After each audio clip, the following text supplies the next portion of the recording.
Vocês sabem da seriedade com que o Haddad trata a economia. Você sabe que nós estamos há quase 3 anos tentando consertar a economia. Primeiro foi a PEC da transição. Depois foi o arcabouço fiscal, que nós tivemos coragem de dizer que por mais que a gente arrecadasse, a gente não poderia gastar que 2,5. Lembrado disso? E depois da reforma tributária. Uma coisa feita a 513 mãos na Câmara e a 81 mãos no Senado. Não é o que nenhum de vocês queria, nem o que eu queria. Foi o possível. Foi o possível. Então, eu queria que vocês compreendessem que nós estamos tentando fazer o possível para ir mudar de patamar.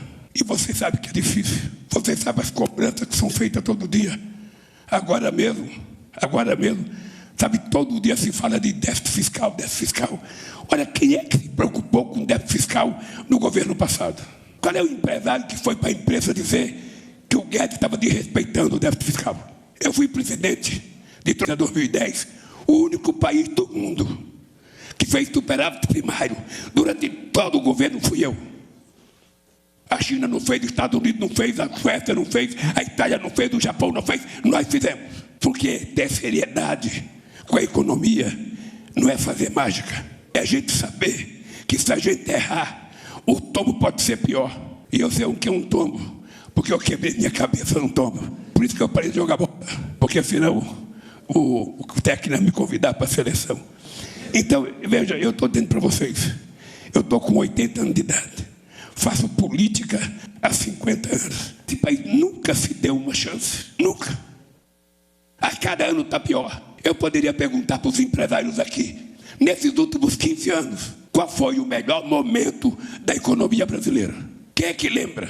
O melhor momento da economia brasileira é exatamente na minha volta em 2023, 2024 e vai ser em 2025. Qual é o momento em que cresceu mais a rentabilidade de vocês? Qual é o momento em que cresceu mais a massa salarial? Qual é o momento em que a inflação está tão bem controlada? Qual é o nosso déficit? Muitas vezes o que falta é déficit de compreensão e de acreditar nesse país. Eu não preciso de nenhum técnico do FMI para dizer para mim o que é responsabilidade fiscal. Eu tenho muita responsabilidade, porque eu não morri de fome antes dos 5 anos de idade na terra que eu nasci. Eu tenho muita responsabilidade, porque eu sou o único que não tem um diploma universitário, mas sou o que mais acredita que é preciso investir em educação, senão a gente não dá um salto de qualidade. Um país analfabeto não vai para frente. Um país analfabeto não vai para frente, não tem experiência mundial. E quem é que investiu em educação nesse país? Eu fiquei sabendo ontem, Santo Domingo, Cristóvão Colombo chegou em 1492. Em 1532 já tinha a primeira universidade na América Latina. 40 anos depois da descoberta, já tinha uma universidade. Vocês que são estudados, vocês sabem quando é que o Brasil teve a sua primeira universidade? 1920. Numa demonstração de que investir em educação nesse país não era necessário, porque o povo pobre tinha que ser cortador de cana, colher algodão, trabalhar na roça ou trabalhar de pedreiro. Essa era a imagem que se criava do povo. Quando, na verdade, nenhum país vai para frente, se pensa assim.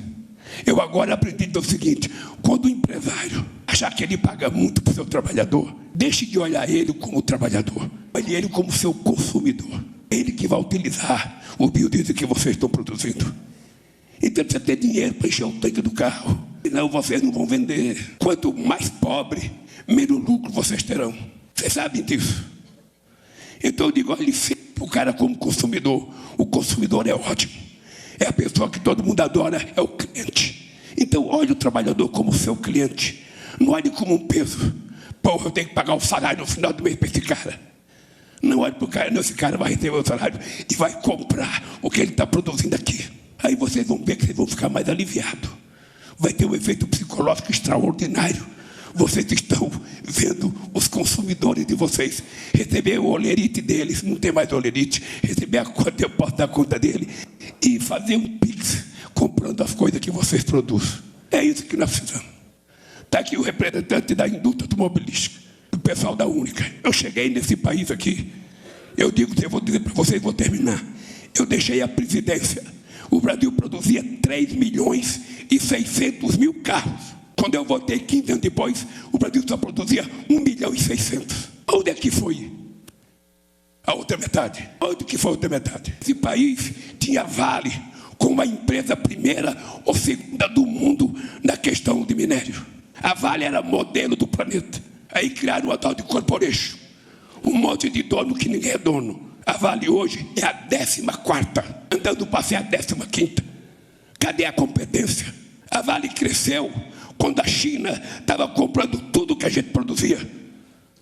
E eu tive o prazer de participar desse momento histórico, de ligar para a China para comprar minério nosso e não comprar da Austrália. Então, companheiros e companheiras, não existe milagre. Nós vimos o que aconteceu com o Botafogo e com o Paris Saint-Germain. Nós vimos, o Paris Saint-Germain tinha 3 jogadores, Mbappé, Messi e Neymar. Esses 3 jogadores foram contratados, eles ganhavam mais do que todo o time atual do Paris Saint-Germain, que foi campeão da Champions League, e os 3 não foram. E perderam para o Botafogo. Por quê? Porque mostrou que futebol não é individualismo, é conjunto, é grupo, é comunidade. E nós, para ver esse país crescer, nós temos que pensar assim. Nós somos passageiros no planeta Terra, mas a empresa de vocês não é. Vocês podem morrer, Deus quiser que vocês morram, porque eu estou querendo viver até 120 anos. Tá? Eu vou morrer, mas o Brasil continua. Agora é importante a gente saber que a gente precisa cuidar desse país. Não é jogar responsabilidade no Congresso Nacional ou jogar no Presidente da República, é jogar em nós. Antes de eu perguntar o que o Lula fez, eu tenho que perguntar o que eu estou fazendo. O que eu estou fazendo? Qual é a minha contribuição? Esse país, a nossa carga tributária hoje aumenta. Ela é menor do que a que era em 2011. Mesmo assim, eu estou cansado de ver empresário falar da carga tributária. Só não fala de 860 bilhões de fiscais de desoneração. Assim, olhando para o dinheiro da educação para a gente cortar. Não é possível. Não vai dar certo. Uns sempre muito ricos e a maioria sempre muito pobre. Qual é o prazer que a gente tem na vida? Então, companheiros e companheiras, eu queria que vocês anotassem, sobretudo a imprensa, o que o Alexandre Silveira falou aqui. Hoje, a gasolina brasileira é mais barata do que era vendida em 2022. Quanto? O óleo diesel hoje é mais barato do que há 3 anos atrás, apesar da inflação. E é possível a gente melhorando, sem bravata. Eu não quero brigar com ninguém. Eu quero passar longe da guerra, sabe, de Israel e do Irã. Eu quero passar longe, Eu não quero encrenca na minha vida. Minha mãe dizia para mim, ô Lula, quando um não quer, 2 não brigam. E eu sou da paz, eu não quero guerra. Agora, eu quero fazer esse país se transformar num país respeitado. E vocês podem. E para ajudar, a gente tem que elevar o pessoal que está mais lá embaixo. A gente não pode se conformar. A gente tem que ter o direito de se ensinar como é que o mundo gasta 3 trilhões de armas e não gasta 3 trilhões de comida. Como é que é possível? Onde é que está o espírito cristão desses empresários, desses dirigentes, desses políticos? Onde é que está a nossa compreensão de fraternidade? E vou dizer para vocês, para terminar, a coisa mais barata no mundo é cuidar de pobres. Vocês sabem o que é.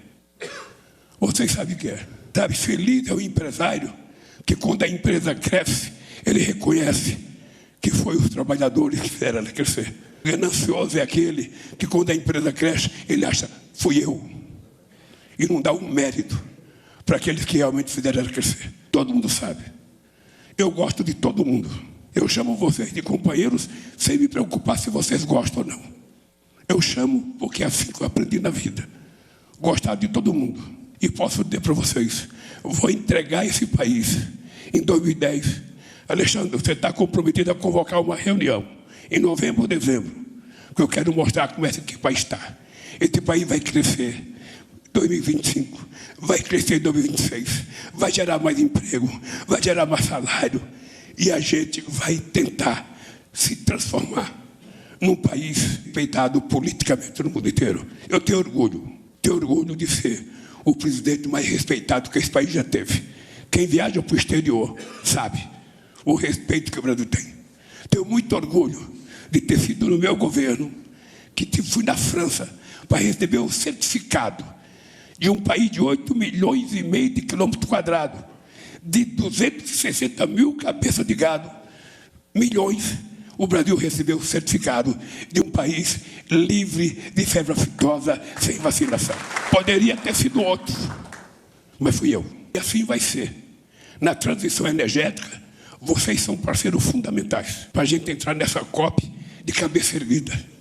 Ninguém vai me dizer, não vai explorar petróleo na margem equatorial. A gente vai tratar com muita seriedade. A gente quer pesquisar, a gente quer ver. E se tem, vamos tratar. Porque será o uso do petróleo que vai garantir o financiamento para esse país e para o mundo fazer a transição ecológica definitivamente e abrir mão do combustível fóssil, quando a gente estiver pronto para respirar do outro lado. Por isso, parabéns a vocês, parabéns, Alexandre, pelo trabalho feito. E eu espero que vocês continuem ajudando e incentivando o companheiro Alexandre, porque a pressão não é fácil. Vocês sabem que tem interesses antagônicos sempre. E é importante que vocês estejam alerta para ajudar as coisas darem certo nesse país. Um abraço e até outro dia, se Deus quiser.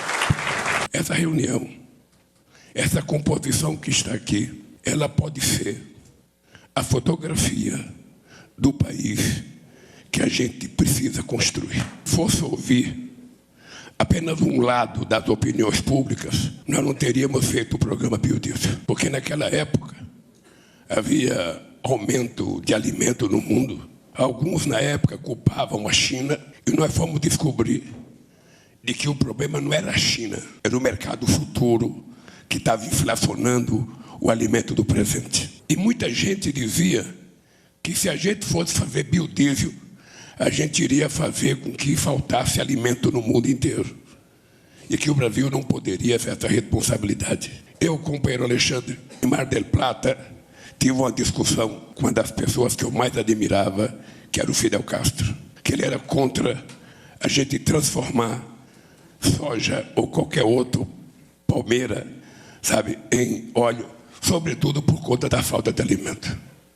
Se fosse analisar a situação do país dele, o tamanho do país dele, sabe, a capacidade produtiva do país dele, certamente ele tinha razão. Mas eu tinha que pensar no meu país, no tamanho do meu país, na quantidade de terra que tinha no meu país, na capacidade tecnológica de um país que teve em 1973 a ideia de criar uma Embrapa, que é um exemplo de que o Brasil não deve nada a ninguém em se tratando de avanços tecnológicos e genéticos no campo.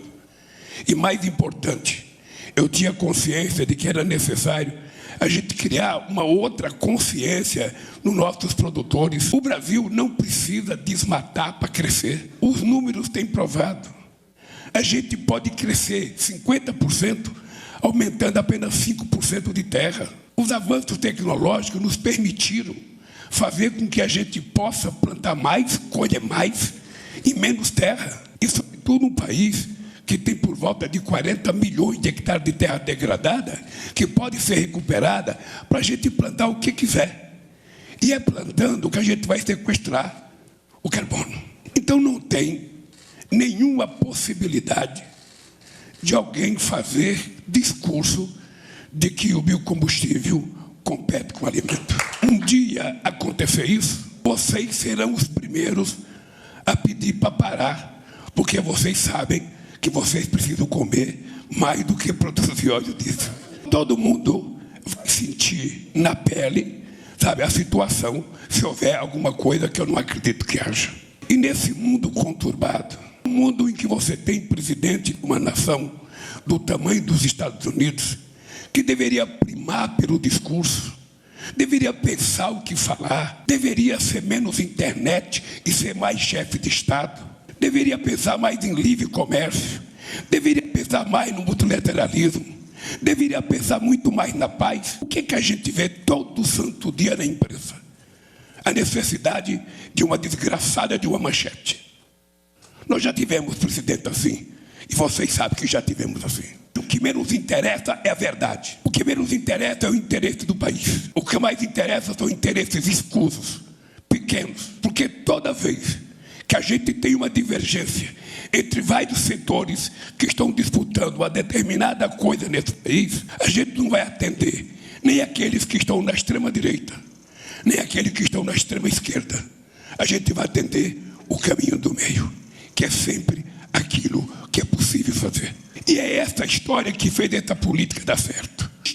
É triste que depois de 15 anos seja eu a voltar a aumentar o percentual de 2019 disso. E poderia ter sido feito antes. A gente poderia estar discutindo aqui 20%. Poderia estar discutindo mais. Muitas vezes as pessoas pensam com o fígado, pensam com o intestino, pensam com a cabeça e faz prevalecer a ideia de uma pessoa. Aí eu sou ministro, tal, eu não quero que faça e não faz. No meu governo, ministro não decide o que faz. Ministro decide o que vai apresentar para mim.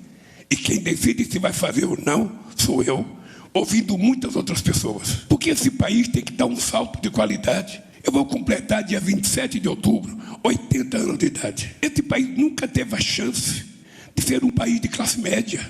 Um país, no mínimo, que a gente não veja pessoas dormindo na rua, que a gente não veja pessoas mendigando um favor do governo. Esse país pode isso, tem condições disso, mas esse país nunca acreditou nisso. Porque o governo faz uma coisa, entra outro e desmancha. Entra o governo faz uma coisa, entra outro e desmancha. E muitas vezes sem nenhum interesse coletivo. As pessoas precisam pensar um pouco nesse país. Que país nós queremos para daqui a 10 anos? Ou seja, eu fiquei 15 anos fora da presidência. Quando eu voltei, nós tivemos que reconstruir muitas coisas que estavam funcionando. Eu fico pensando, eu herdei 87 mil casas começadas a fazer pela Dilma, que estavam paralisadas. Num país que tem um déficit habitacional de 7 milhões de casas. Esse país que tinha 3 mil creches paralisadas. Esse país que tinha ministério totalmente desestruturado.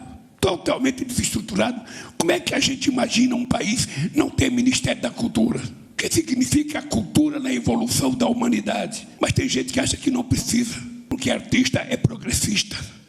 Artista é avançado. Artista faz coisa no palco que determinada pessoa não gosta. Ou seja, quando na verdade a cultura, ela retrata a cara da sociedade que a gente é.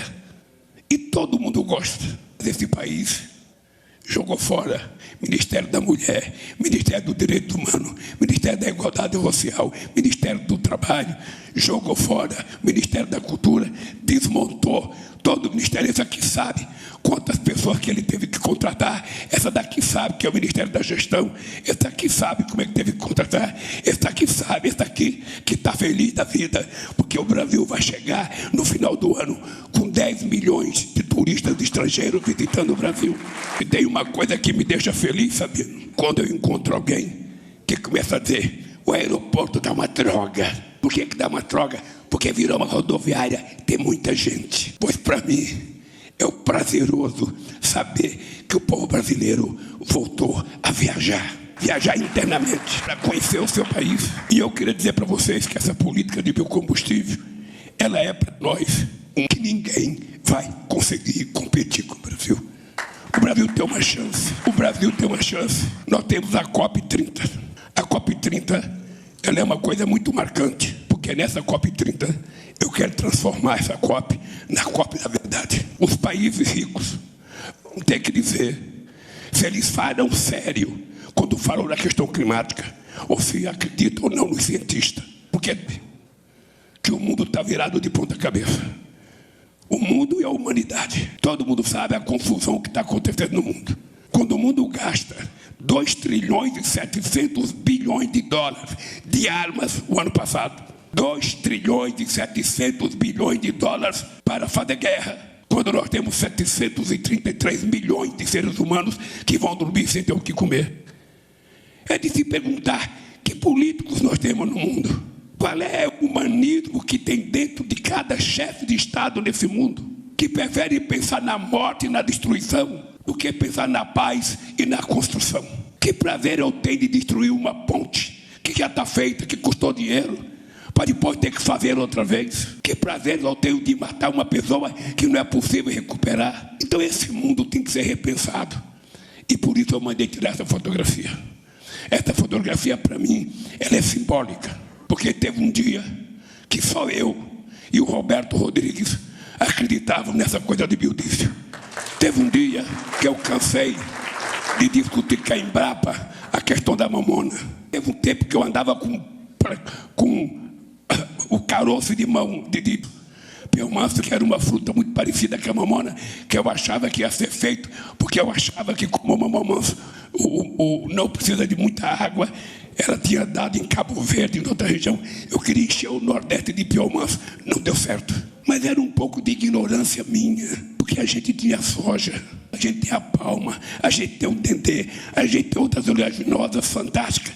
Ou seja, é como fazer renovação de frota. Teve uma vez eu queria fazer renovação de frota de geladeira. Aí apareceu um cidadão e falou assim para mim: ô presidente, é preciso saber quem vai comprar velha. Eu passei um ano, cara, discutindo quem é que ia comprar a geladeira velha. Ninguém queria comprar. Eu fui atrás do Gerdau: porra, você compra a geladeira velha? Aí depois eu compro, mas onde vai armazenar? Não tem. Aí eu falei: sabe uma coisa? Eu não estou preocupado com a geladeira velha, eu quero comprar nova. Então vamos deixar o povo comprar nova, eles viram a usar a velha e resolveu o problema. Caminhão é a mesma coisa, você sabe da discussão. Mesma coisa, vamos renovar a frota de caminhão. Ah, e o caminhão velho? Ah, mas é eu que tenho que me preocupar com o caminhão velho. O caminhão velho se preocupa, o dono dele. Eu quero me preocupar com o novo, que eu quero vender, quero fabricar. Então essa história do biodiesel, nós temos que saber que nós temos adversários. Eu acabei de saber agora que os Estados Unidos da América do Norte não reconhecem a nossa safrinha de milho. Quando ela era safrinha, eles até queriam reconhecer. Mas agora que a tal da safrinha é maior do que a safra normal, eles não querem reconhecer. Da mesma forma que eles nunca reconheceram que quem inventou o avião foi Santos Dumont. E nós vamos ficar quietos. Nós vamos aceitar: ô Mauro, você que é o meu chefe da diplomacia. Eles têm que saber que nós plantamos milho, temos 2 safras. No Nordeste temos 2,5 safras de uva por ano. E que nós queremos que seja respeitado a grandeza e a soberania desse país. Nós queremos. Eu achei fantástico a gente fazer etanol de milho. Olha, o dia que faltar milho para as galinhas, a gente não faz mais. Por enquanto a gente tem capacidade de produzir o etanol, o farelo para alimentação, a ração animal, e o milho ainda para fazer pipoca. E assar o milho na festa de São Pedro, Santo Antônio e São João. É esse país que eu queria que vocês compreendessem que a gente pode construir. Esse país, por isso, eu fico pensando, sabe, como é que funciona a cabeça de algumas pessoas. É a primeira vez em 12 anos que eu sou presidente. É bom você saber. Eu sou o mais longevo presidente desse país. Só ganhou de mim o Getúlio Vargas, porque teve 15 anos de ditador, e o Dom Pedro, que era o imperador. Mas veja, eu quero te dizer uma coisa, e aos empresários: é a primeira vez que eu participo de um encontro e que os empresários têm coragem de elogiar a política pública que está sendo anunciada pelo governo. É a primeira vez. É o depoimento de um presidente da República. É o depoimento de um presidente da República. É a primeira vez em 12 anos que empresários pegam o microfone para elogiar a política pública. Porque vocês sabem que além dessa política interessar a vocês, ela interessa sobretudo ao Brasil. Esse país merece uma chance. Nós cansamos de ser um país em desenvolvimento. Nós cansamos de ser um país com um complexo de vira-lata, de que a gente não pode nada. Eu lembro de uma reunião, eu e o Zé Alencar, na casa do Josué, lá perto da Avenida Paulista. E estava o Olavo Setúbal e o Roberto Setúbal. E eu era candidato a presidente, o Zé Alencar era meu vice.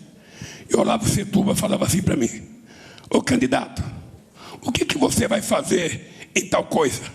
Eu falava: eu vou fazer isso, isso, isso. Ah, o Império não deixa. O Império não vai deixar. Perguntei: o que você vai fazer com o agronegócio? Eu vou fazer. O Império não deixa. O que você vai fazer, sabe, na reforma agrária? Eu vou fazer. O Império não deixa.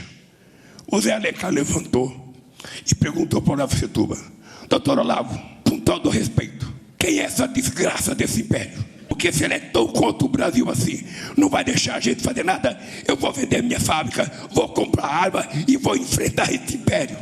Por favor, porque é assim que pensa uma parte da elite econômica brasileira. As pessoas não aprenderam a ser grande. As pessoas não aprenderam a se respeitar. Eu já participei de muito debate em Nova York. Hoje eu não tenho mais esse interesse de ir, mas já participei muito. Muitas vezes o que eu encontrava em Nova York era de ex-empresário brasileiro aposentado, falando mal do Brasil. Porque muitas vezes você faz uma reunião com o empresário, você atende 99,9%, ele elogia, quando ele sai, a empresa pergunta, tudo bem? Não, foi suficiente. Que a gente tem que deixar os nossos interesses individuais de lado e pensar um pouco nesse país.